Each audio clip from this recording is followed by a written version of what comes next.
Setelah pertemuanku dengan Yusuf, seseorang yang berasal dari kota yang waktu itu sedang dalam urusan tugas di desa kecilku. Perkenalkan, namaku Fani. Aku adalah seorang gadis desa sederhana yang hanya bekerja di toko kelontong di sebuah pasar. Aku yang tak pernah menyangka akan bisa menjalin hubungan dengan laki-laki itu, apalagi hingga menikah dalam waktu sesingkat-singkatnya. Akan tetapi, di balik kebahagiaan itu terselip rasa canggung, keraguan, dan juga luka yang perlahan-lahan mulai membangun tembok di antara aku, ibuku, dan juga kehidupanku yang baru.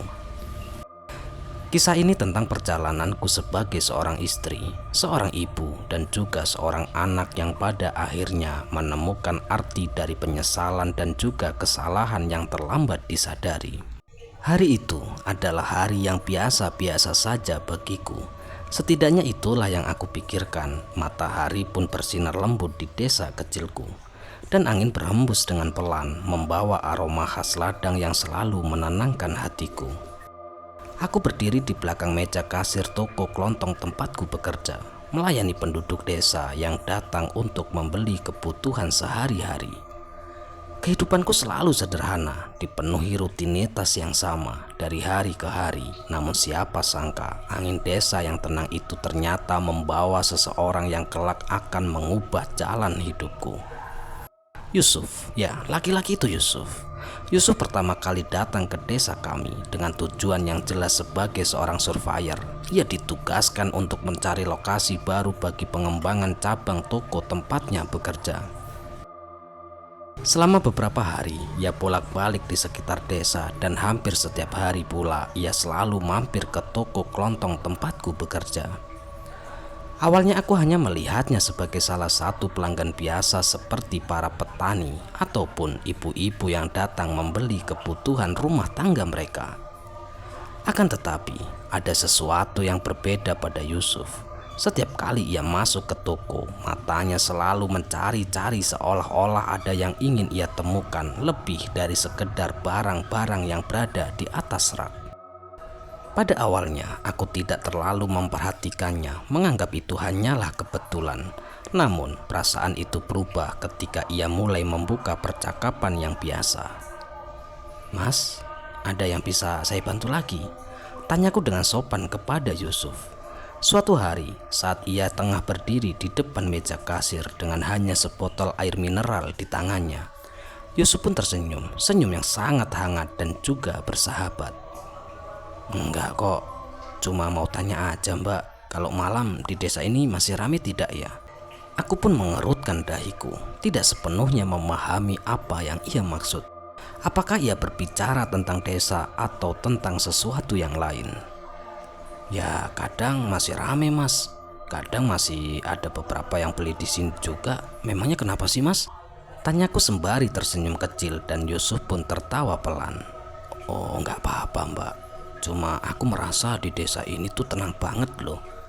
Dan orang-orangnya juga itu ramah-ramah banget, seperti mbaknya juga ramah." Kalimat itu membuat pipiku memanas. Belum pernah ada pelanggan yang berkata seperti itu kepadaku.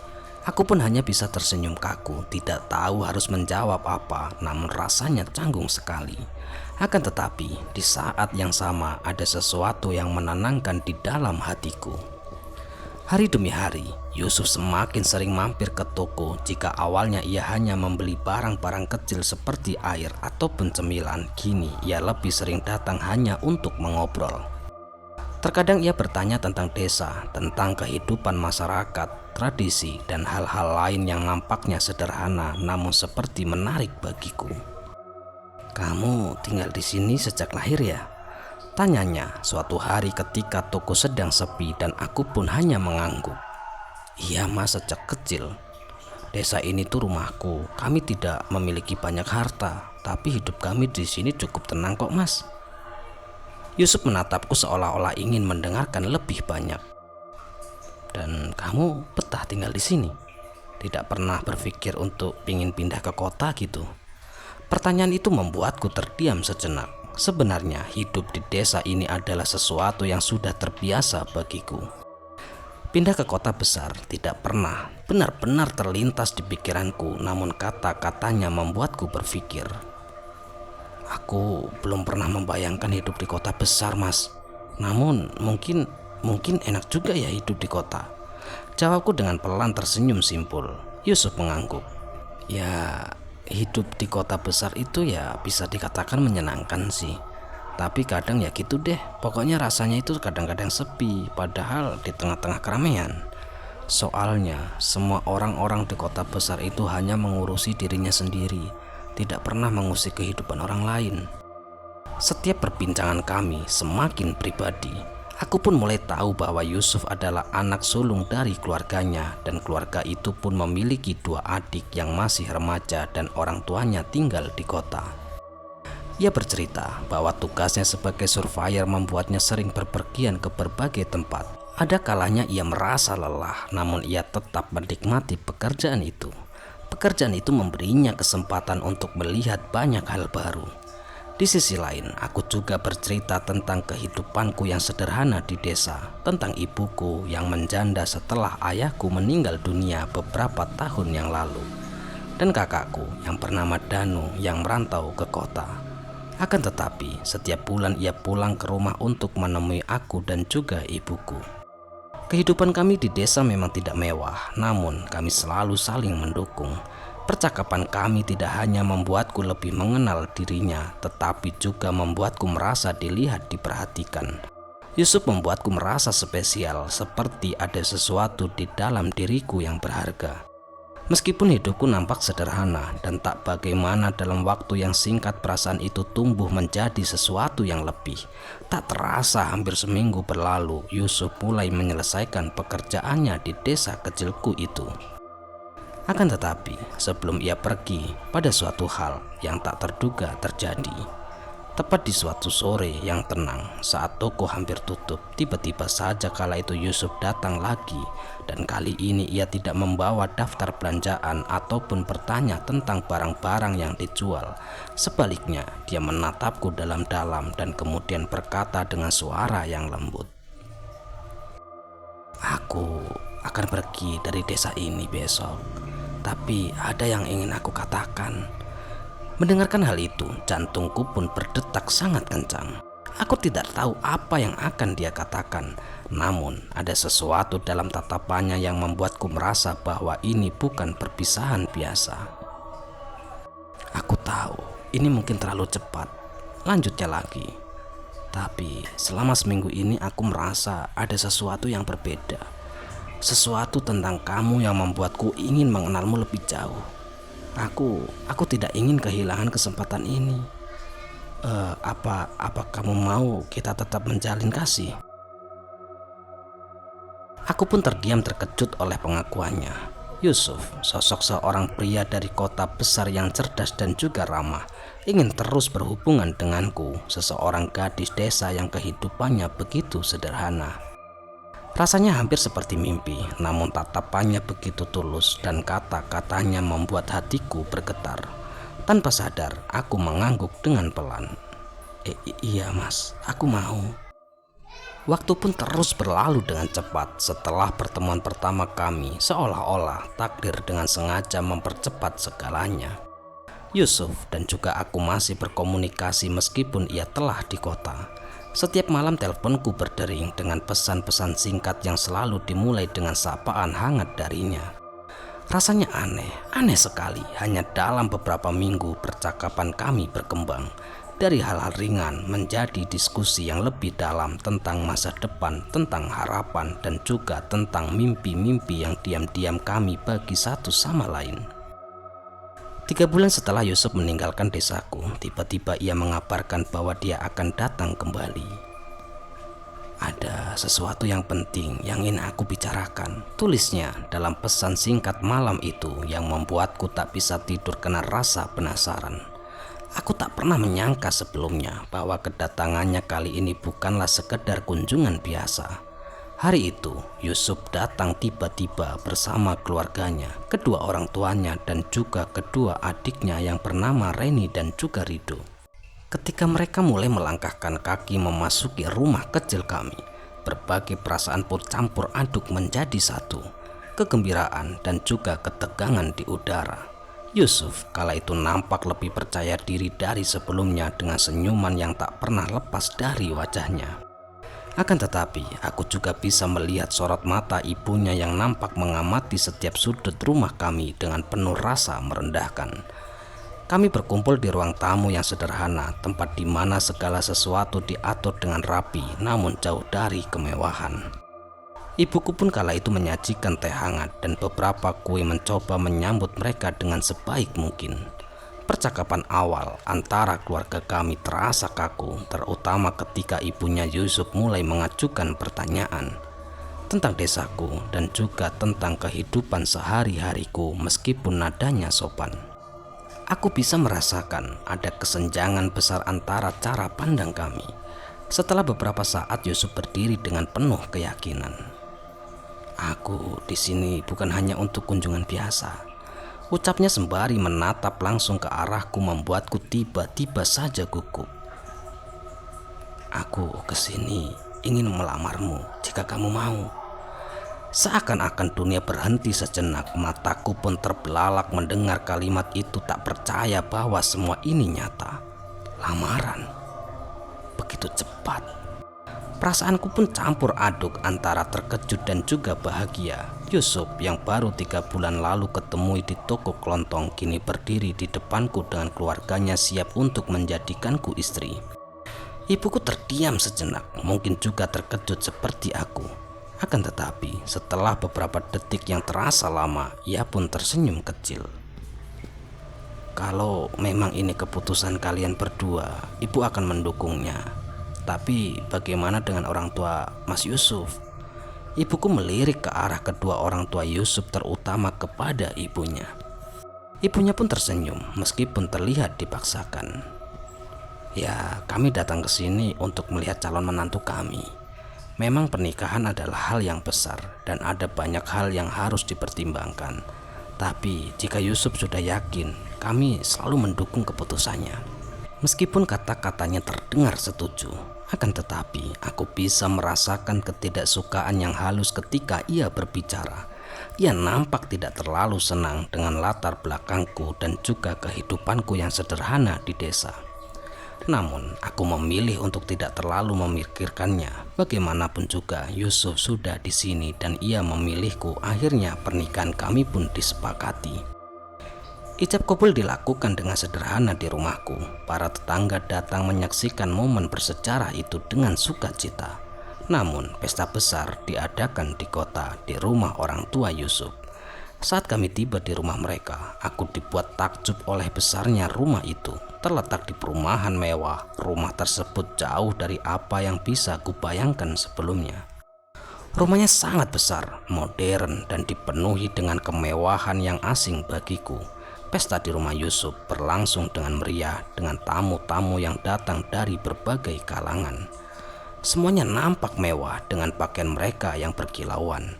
Aku pun berusaha tersenyum dan berinteraksi dengan mereka. Meskipun di dalam hatiku aku merasa canggung. Dunia ini sangat berbeda dari kehidupanku di desa dan aku merasa seperti ikan kecil di kolam besar. Namun Yusuf selalu ada di sampingku, memegang tanganku dan memberiku rasa nyaman di tengah kegelisahan. Setelah pesta selesai, hidup baru kami pun dimulai. Meskipun kala itu kami tinggal di kota, Yusuf pun memutuskan untuk membeli rumah yang tidak jauh dari rumah orang tuanya.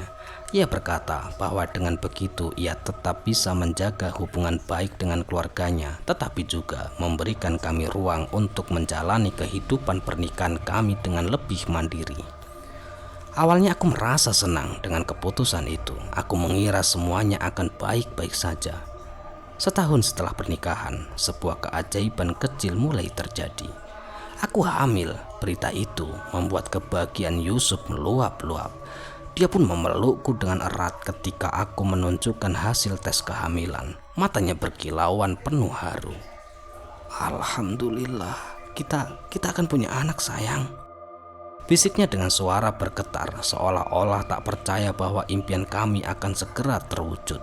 Aku pun merasakan kehangatan yang sama bahwa dalam beberapa bulan kami akan menjadi orang tua. Tak hanya Yusuf yang bersuka cita, namun ibu mertuaku juga tampak sangat gembira. Akhirnya cucu pertamaku, katanya dengan mata berbinar-binar ketika kami menyampaikan kabar itu di hadapan keluarganya. Sejak saat itu, ia semakin sering datang berkunjung ke rumah kami, bahkan lebih sering dari sebelumnya. Ia pun memberikan berbagai nasihat tentang kehamilan, tentang makanan yang harus aku makan, cara tidur yang benar, hingga posisi yang baik saat duduk. Meski niatnya baik, seringkali rasanya berlebihan. Setiap hari, rasanya seperti ada daftar baru yang harus aku ikuti. Jangan terlalu banyak makan pedas. Jangan terlalu banyak berjalan, tapi jangan terlalu banyak berbaring juga, ucap ibu mertuaku. Bahkan dia mulai mengatur makanan yang kusajikan di rumah. Ini harus dimakan 2 kali sehari, dan yang ini jangan terlalu sering. Nasihat-nasihat itu awalnya terasa wajar, namun lama-kelamaan menjadi beban bagiku. Namun aku berusaha untuk tetap bersabar dan mendengarkannya. Karena aku tahu dia begitu menginginkan cucu pertama ini. Yusuf seringkali berusaha melindungiku, mencoba membuat suasana lebih ringan. Sudah, jangan difikirkan lagi. Ibu itu hanya khawatir dengan keadaanmu, sayang, ucap Yusuf sembari memijat pundakku setiap kali aku terlihat tertekan.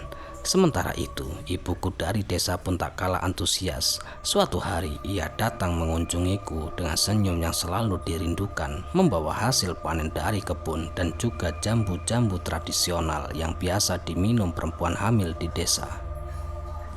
Nah, ini untuk kesehatanmu, dan juga jamu ini dari bahan-bahan yang alami. Nenekmu dulu juga minum ini ketika kamu sedang hamil, ucapnya dengan lemah lembut sembari memberikan botol-botol kecil yang diikat dengan kain batik. Aku pun merasa begitu tersentuh, apalagi ketika melihat ibuku yang bersusah payah menyiapkan semuanya demi kesehatanku dan juga calon cucunya. Akan tetapi, kebahagiaan itu tak berlangsung lama. Saat ibu mertuaku datang dan tiba-tiba saja kala itu ia melihat botol-botol jamu itu di atas meja, raut wajahnya pun seketika langsung berubah. Ia langsung memegang salah satu botol itu dengan pandangan curiga, lalu berkata dengan nada sinis, "Apa ini? Kamu minum hal-hal seperti ini ya? Ini tidak higienis. Di kota kami tidak minum minuman seperti ini. Ini obat modern jauh lebih baik. Jangan minum itu." Aku pun tersentak ketika mendengar kata-katanya, namun mencoba tetap tenang. Ini jamu dari ibu saya, Bu. Ini jamu berasal dari desa kami, dan kami pun biasa meminum ini. Katanya jamu ini pun bagus untuk kesehatan ibu hamil. Namun, ibu mertuaku mengabaikan penjelasannya. Dengan gerakan cepat ia membuka botol itu dan langsung mencium isinya, dan sebelum akhirnya membuangnya ke tempat sampah. Tanpa sedikit pun mempertimbangkan perasaan ibuku yang saat itu ada di ruangan yang sama. Aku melihat wajah ibuku yang pucat. Jelas sekali ia merasa tersinggung meskipun ia mencoba menutupi kesedihannya itu. Matanya terlihat berkaca-kaca, namun seperti biasa ibuku selalu memilih untuk diam. Ibu hanya tersenyum kecil, seolah-olah mengatakan bahwa semua itu tidak masalah. Seketika hatiku pun terasa hancur ketika melihat itu. Aku tahu betapa besar cinta dan juga perhatian yang diberikan oleh ibuku melalui setiap botol jamu yang ia buat sendiri. Akan tetapi, aku tak mampu melawannya. Di satu sisi aku menghargai ibuku, namun di sisi lain aku juga tak ingin membuat situasi semakin rumit dengan ibu mertuaku. Aku benar-benar terjebak dalam dilema. Aku tak tahu harus melakukan apa. Di dalam hatiku, aku ingin berteriak sekencang mungkin untuk membela ibuku, namun mulutku terasa terkunci. Yusuf yang waktu itu datang tak lama setelah kejadian itu melihatku duduk termenung di dapur. "Ada apa, sayang?" tanyanya dengan nada khawatir. Aku hanya menggeleng, tak ingin memperbesar masalah, meski di dalam hatiku aku berharap dia menyadari apa yang telah terjadi dan kemudian melakukan sesuatu untuk meredakan ketegangan ini. Hari-hari pun berlalu dengan kehadiran ibu mertuaku yang semakin sering. Setiap kali ia datang, rasanya ada perasaan tak nyaman yang merayap di hatiku. Meski aku tahu ia menginginkan yang terbaik untuk cucunya. Terkadang tindakannya terasa terlalu berlebihan yang membuatku kehilangan kendali atas kehamilanku sendiri. Tak hanya itu, sikapnya yang seringkali merendahkan tradisi dan juga kebiasaan keluargaku membuat hubungan kami semakin renggang. Meski aku berusaha memahami bahwa ia berasal dari latar belakang yang berbeda, tetap saja perasaan tersinggung dan tidak dihargai terus menghantui. Aku ingat kata-kata ibuku ketika hendak pulang ke desa. "Nak, jangan terlalu dipikirkan ya. Ibu mertuamu itu memang begitu. Dia itu sebenarnya sayang sama cucunya. Kamu hanya perlu sabar dan kuat saja." Ibu selalu memberikan kekuatan melalui kata-katanya yang sederhana. Meski aku tahu di balik senyum itu ia terluka.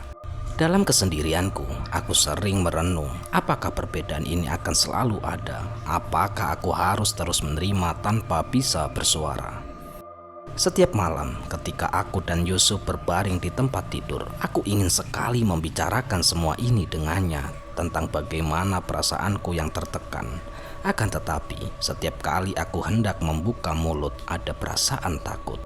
Takut memperburuk keadaan, takut dianggap terlalu sensitif, dan takut menimbulkan konflik yang lebih besar lagi. Kehamilanku berjalan dengan lancar, namun beban emosional yang semakin berat terasa menggerogoti kebahagiaanku. Di satu sisi aku merasakan kegembiraan yang luar biasa menanti kehadiran anak pertama kami. Di sisi lain, ada ketegangan yang terus mengintai, ketegangan yang tak hanya berasal dari hubungan dengan ibu mertua, tetapi juga dari perasaan bersalah terhadap ibuku. Aku tahu kelahiran bayi ini akan menjadi awal dari banyak hal baru dalam hidup kami.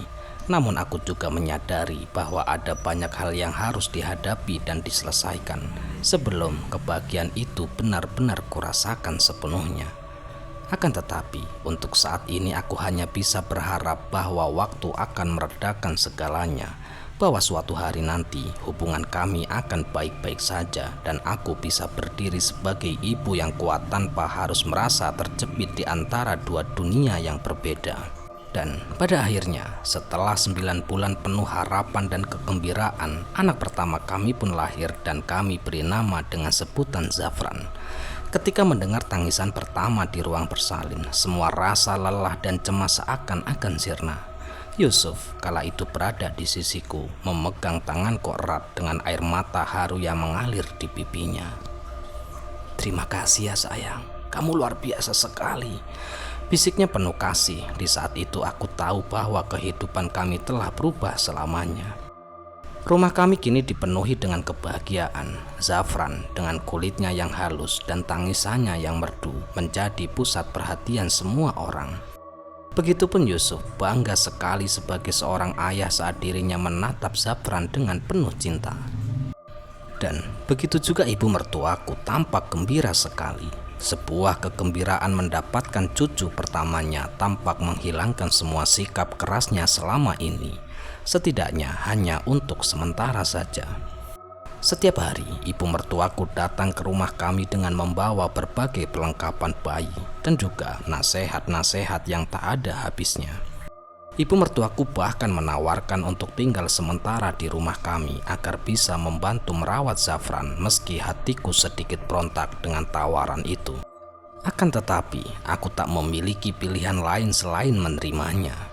Aku tahu dalam budaya keluarga besar suamiku tinggal bersama saat ada bayi baru lahir adalah hal yang lumrah. Namun bagi diriku sendiri rasanya semakin sulit. Aku merasa semakin jauh dari ibuku, terutama karena kehadiran ibu mertuaku yang ingin selalu merawat Zafran. Namun aku tetap mencoba untuk mengesampingkan perasaanku demi ketenangan keluarga. Beberapa bulan kemudian, dan Zafran tumbuh menjadi bayi yang sehat dan aktif. Yusuf semakin sibuk dengan pekerjaannya, sementara aku lebih banyak menghabiskan waktu di rumah bersama ibu mertua. Ketegangan yang dulu sempat mereda perlahan-lahan mulai kembali muncul, terutama karena kehadiran ibuku yang kembali datang dari desa untuk menjenguk cucunya. Ibuku datang dengan senyum dan kehangatan yang biasa ia bawa, membawa oleh-oleh dari desa seperti buah-buahan segar dan juga baju rajut yang ia buat sendiri untuk cucunya itu. Akan tetapi, seperti biasa ibu mertuaku tak bisa menahan diri untuk merendahkan semuanya. Buah-buahan apa ini dari kampung? Buah-buahan ini bisa mengandung banyak kuman, ucapnya dengan sinis sembari menatap oleh-oleh yang dibawa ibuku dengan cemas. Ini apalagi, baju rajut seperti ini juga terlalu kasar, tidak baik untuk kulit bayi, apalagi dipakai zafran. Kami ini memiliki banyak baju bayi berkualitas di sini, tak perlu baju seperti ini. Mendengarkan hal itu, aku merasa sangat perih di dalam hatiku. Namun seperti biasa aku memilih diam. Aku tahu ibuku terluka mendengar komentar-komentar itu. Tapi ia hanya tersenyum kecil, seolah-olah tak ingin memperburuk suasana. Namun ibuku tak bisa menghindar dari kemarahan ibu mertuaku yang semakin menjadi-jadi. Pada suatu hari, saat ibuku tanpa sengaja menggendong Zafran hanya sejenak dengan penuh kasih sayang, tiba-tiba saja kala itu ibu mertuaku datang dan melihat kejadian itu. Wajah ibu mertuaku pun langsung memerah dan tanpa basa-basi ia langsung menghampiri dengan amarah. "Apa yang kamu lakukan, ha? Zafran ini masih sangat kecil, kamu tidak boleh sembarangan menyentuhnya," bentak ibu mertuaku dengan nada tinggi. Ibuku terlihat kaget dan langsung menurunkan Zafran dari gendongannya. Dan pada saat itu, suasana semakin panas ketika ibu mertuaku melanjutkan. "Lagi pula kamu itu masih batuk-batuk dari tadi. Bagaimana kalau cucu saya itu tertular batukmu?" Aku tahu batuk ibuku hanya batuk ringan, mungkin karena kelelahan setelah perjalanan panjang dari kampung. Namun dalam situasi itu aku tak bisa berkata apa-apa. Bahkan ketika ibu mertuaku melangkah lebih maju kemudian mendorong ibuku hingga hampir terjatuh. Aku benar-benar tak bisa berbuat apa-apa. Aku pun hanya berdiri terpaku. Rasanya ada yang mengunci mulutku, membuatku tak mampu membela ibuku yang diperlakukan tidak adil. Di sudut hatiku aku merasa hancur. Aku tahu ibuku pasti terluka, namun aku tak memiliki keberanian untuk membela ataupun melawan ibu mertuaku. Dengan suara lirih, aku mendekati ibuku dan kemudian berkata, "Bu, maaf ya Bu. Mungkin ibu sebaiknya pulang saja. Nanti aku yang akan menghubungi ibu lagi." Ibuku menatapku dengan mata yang penuh kesedihan. Namun ia tak berkata apa-apa, hanya senyum tipis yang ia berikan sebagai jawaban. Lalu ibuku pun berpamitan pulang. Namun aku tahu di balik keheningan itu ada luka yang sangat dalam. Perasaan bersalah mulai menyelimutiku, namun aku mencoba mengabaikannya dengan harapan semua ini akan mereda. Sejak kejadian itu, ibuku tak pernah datang kembali ke rumah kami. Aku juga tak pernah menghubunginya, mungkin karena rasa malu, mungkin juga karena aku tak tahu harus mulai dari mana.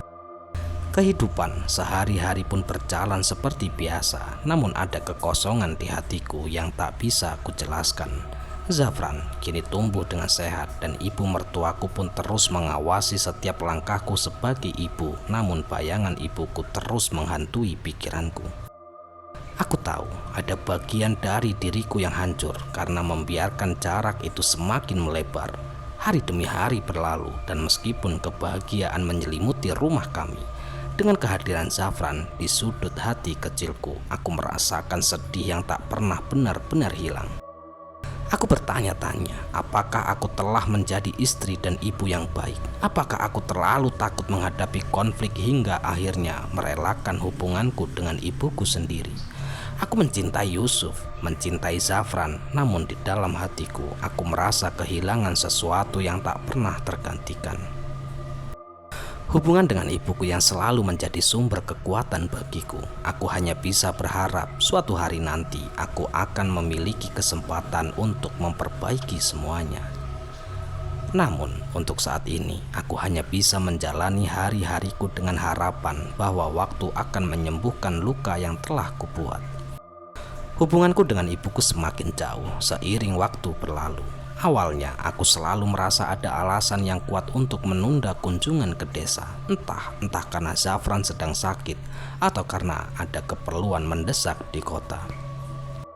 Namun dalam hatiku, aku tahu semua itu hanyalah alasan yang kuperkuat dengan dukungan dari Yusuf dan juga ibu mertuaku.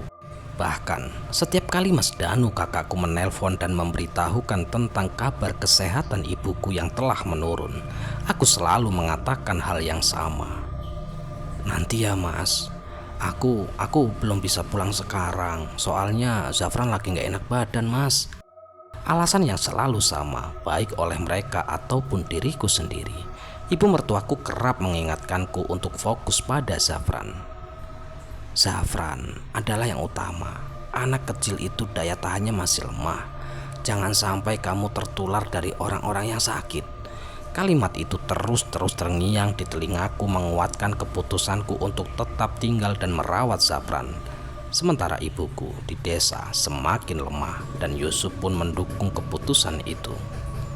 Nanti saja, kalau Zafran sudah sembuh, ibumu pasti mengerti kok, ucapnya menenangkanku. Aku benar-benar telah terpengaruh oleh mereka. Aku pun lupa bahwa aku juga seorang anak. Lupa bahwa aku memiliki tanggung jawab untuk berada di sisi ibuku saat ia membutuhkanku. Namun rasa bersalah yang perlahan-lahan tumbuh mulai mematuhi pikiranku. Setiap kali mendengar kabar dari Mas Danu bahwa kondisi ibuku semakin memburuk, hatiku selalu gelisah. Namun aku tidak pernah bertindak dengan cepat. Aku terus menunda-nunda hal itu. Hingga 2 hari sebelumnya kabar duka itu datang. Mas Danu kala itu menelpon lagi, dan kali ini dengan nada yang lebih mendesak. Dek, Ibu itu terus memanggil-manggil namamu dan memanggil nama Zafran. Tolong kamu segera pulang ya. Kasihan ibu kelihatannya semakin lemah. Suaranya sangat-sangat terdengar cemas. Tolong dek, sekali ini aja kamu pulang jenguklah ibumu. Kasihan ibu. Mendengarkan hal itu, hatiku terasa sangat hancur. Akan tetapi aku tak bisa berbuat apa-apa. Dan di saat itu Zafran memang sedang demam ringan. Dan seperti biasa, ibu mertuaku menasehatiku dengan tegas. Jangan gegabah pergi ke desa, apalagi membawa Zafran yang sedang sakit. Itu bukan ide yang baik. Kamu hanya malah memperburuk keadaan. Udahlah, kamu itu fokus saja di sini. Tugasmu itu ibu merawat anak. Yusuf seperti biasa mendukung pandangan ibunya. Iya sayang, kita tunggu Zafran sembuh dulu. Aku tahu kamu itu khawatir, tapi lebih baik kita jaga Zafran dulu lah. Aku pun terdiam, hati kecilku berontak, namun seperti biasa aku memilih untuk menurut. Aku tidak pernah membayangkan bahwa keputusan itu akan menghancurkan diriku seumur hidup. 2 hari kemudian kabar duka itu kembali datang, dan Mas Danu kala itu menelponku dengan suara bergetar. Dek, ibu sudah meninggal dunia dek. Ibu sudah pergi selama-lamanya. Saat mendengar kata-kata itu, tubuhku terasa lunglai, terasa dunia itu runtuh seketika. Ibu sudah tiada, bahkan aku tak sempat menemuinya untuk terakhir kalinya. Aku pun langsung bergegas ke desa bersama Yusuf tanpa mengajak Zafran yang tidak diperbolehkan oleh ibu mertuaku pergi karena sedang demam.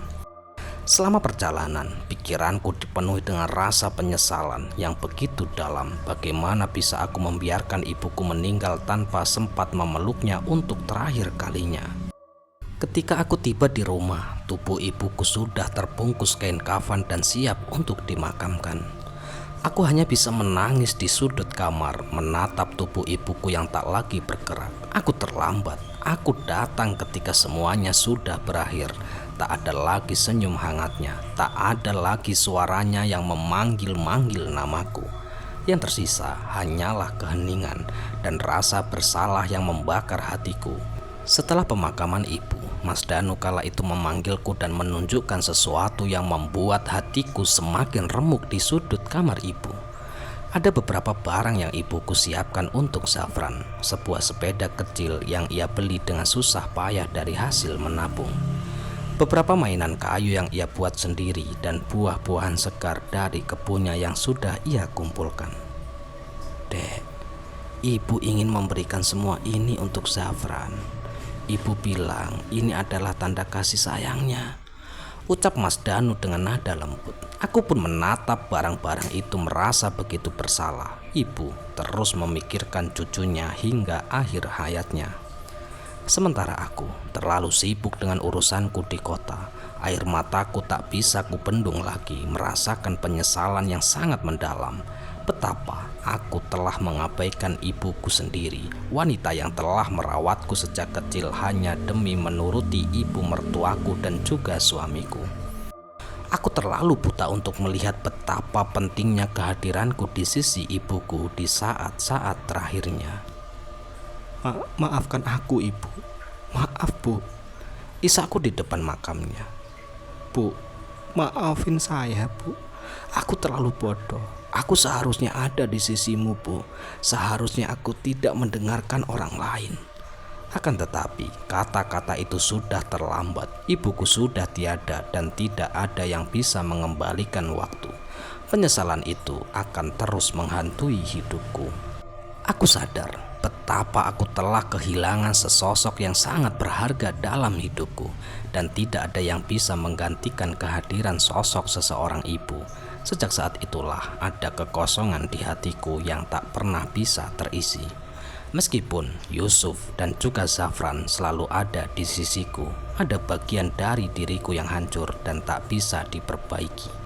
Jarak yang terbentang antara aku dan ibuku selama ini akhirnya menghancurkan segalanya, dan aku hanya bisa berdoa semoga suatu hari nanti aku bisa memaafkan diriku sendiri. Saat kembali ke kota setelah pemakaman ibuku, ada kekosongan besar di dalam hatiku yang tak pernah kurasakan sebelumnya. Hari-hariku dipenuhi dengan perasaan bersalah, tidak hanya karena aku kehilangan ibuku, namun juga karena aku telah mengabaikan cinta dan pengorbanannya yang selama ini ia berikan. Aku tidak bisa lagi menyalahkan keadaan ataupun orang lain, dan pada akhirnya aku sendiri yang membuat keputusan untuk menjauhkan diriku dari ibu. Dan akibatnya adalah kesedihan yang kini mengikuti kemanapun aku pergi. Akhirnya aku memutuskan bahwa aku tidak bisa membiarkan perasaan ini terus menggerogoti diriku. Suatu malam setelah Zafran tertidur, aku memanggil Yusuf untuk berbicara. Aku tahu ini saatnya bagiku untuk terbuka dan jujur untuk mengungkapkan semua perasaan yang selama ini kusimpan rapat-rapat. Mas Yusuf, aku ingin bicara tentang mendiang ibuku, Mas, ucapku kepada Yusuf. Mendengarkan hal itu, Yusuf pun menatapku dengan kebingungan, namun ia mendekat dan duduk di sebelahku. "Mas, aku tahu, Mas, bahwa ibu sekarang sudah tidak ada, Mas. Tapi aku tidak bisa menghilangkan rasa bersalah ini, Mas. Aku merasa selama ini aku terlalu menuruti kalian. Aku menjauhkan diriku dari ibuku, Mas. Dan sekarang aku tidak pernah bisa memperbaiki itu, Mas." Yusuf pun terdiam sejenak. Ia mungkin tidak pernah benar-benar memahami betapa dalamnya luka yang aku rasakan. "Sayang, kamu gak perlu merasa bersalah seperti itu. Waktu itu kita hanya mencoba menjaga Zafran. Kita tak tahu kalau saat itu ibu akan meninggal dunia, sayang." "Aku tahu, tapi aku seharusnya bisa lebih berani mengambil keputusan, Mas. Aku seharusnya bisa lebih menghargai ibuku. Aku terlalu takut denganmu dan juga takut sama ibumu. Sampai-sampai aku lupa jika ibuku juga penting bagiku, Mas," ucapku dengan suara penuh emosi. Air mataku mulai mengalir di pipiku dan Yusuf mengeluarkan tangannya untuk meraihku. Aku gak pernah bermaksud untuk menjauhkan kamu dari ibumu, sayang," ucap Yusuf dengan pelan. Aku juga ikut bersalah. Aku seharusnya bisa mendukung kamu lebih baik, bukannya selalu mendengarkan ibuku. Maafkan aku, sayang. Malam itu kami berbicara panjang kali lebar. Untuk pertama kalinya, Yusuf benar-benar mendengarkan perasaanku dan dia mulai menyadari bahwa sikapnya selama ini, meskipun tidak sengaja, telah ikut menyumbang pada jauhnya hubungan antara aku dan juga ibuku. Kami berdua pun menangis bersama, merasakan beban yang telah lama menekan hati kami perlahan-lahan terangkat. Sejak percakapan itu, aku pun mulai lebih sering berkunjung ke kampung. Meski ibuku sudah tiada, namun aku merasa setiap sudut rumah di desa masih menyimpan kenangan yang sangat hangat. Dan juga Zafran harus mengenal akar keluarganya di sana. Aku pun membawanya ke kebun yang dulu sering dirawat oleh ibuku, menunjukkan tempat-tempat di mana aku dibesarkan. Zafran mungkin belum sepenuhnya mengerti, namun aku ingin dia tumbuh dengan mengetahui dari mana keluarganya berasal. Hidup pun terus berjalan meski rasa bersalah atas kehilangan ibuku tidak pernah sepenuhnya hilang. Aku belajar untuk memaafkan diriku sendiri. Kini aku berjanji untuk tidak mengulangi kesalahan yang sama. Zafran adalah pengikat bahwa cinta keluarga tidak hanya berasal dari keluarga baru yang kita ciptakan, namun juga dari akar yang telah menumbuhkan kita. Dan dengan itu aku berusaha menjadi istri, menjadi ibu, dan juga menjadi seseorang anak yang lebih baik untuk keluargaku sekarang dan juga untuk mengenang keluarga yang telah pergi. Di setiap perjalanan kami menuju ke kampung, aku merasakan kehadiran ibuku, seolah-olah ia masih ada mengawasi dari kejauhan tersenyum bangga. Dan pada akhirnya aku menemukan jalan pulang meski aku bukanlah anak yang baik untuk ibuku. Ya, sekian kisah kali ini. Semoga kisah kali ini bisa menghibur dan bisa menemani waktu istirahat teman-teman dimanapun berada. Dan cerita kali ini sangat-sangat luar biasa. Memang bukan cerita horor ya, tapi ini cerita tentang sebuah kisah kehidupan sehari-hari, dimana kisah ini diangkat dari kisah nyata. Dan mungkin kisah-kisah seperti ini banyak terjadi di kehidupan di sekeliling kita, ataupun bahkan di salah satu keluarga kita atau di keluarga kita sendiri. Semoga kita bisa terhindar dari hal-hal semacam itu dan kita bisa membawa diri kita ke jalan yang lebih baik lagi. Ya, sekian kami ucapkan, mohon maaf yang sebesar-besarnya jika ada kata-kata yang salah yang kami sampaikan di dalam cerita. Dan kami ucapkan terima kasih banyak kepada teman-teman semua yang telah mendukung kami, yang telah menyupport kami. Semoga amal kebaikan teman-teman dibalas oleh Allah Subhanahu wa Ta'ala berupa hal-hal yang lebih baik dan lebih bermanfaat dalam kehidupan kita semua. Dan tentunya kita semoga selalu dijauhkan dari segala mara bahaya. Amin, amin ya rabbal alamin. Dan sekali lagi saya Tony mengucapkan mohon maaf yang sebesar-besarnya jika ada kata-kata yang salah yang kami sampaikan di dalam cerita. Dan untuk teman-teman mungkin yang baru mendengarkan cerita-cerita dari kami ataupun yang sudah sering mendengarkan cerita-cerita dari kami namun belum mendukung kami dengan cara klik tombol subscribe, silakan klik dulu dan jangan lupa klik notifikasinya agar tidak ketinggalan video-video terbaru dari kami. Bye, sampai jumpa di cerita-cerita selanjutnya. Akhirul qouli wassalamualaikum warahmatullahi wabarakatuh.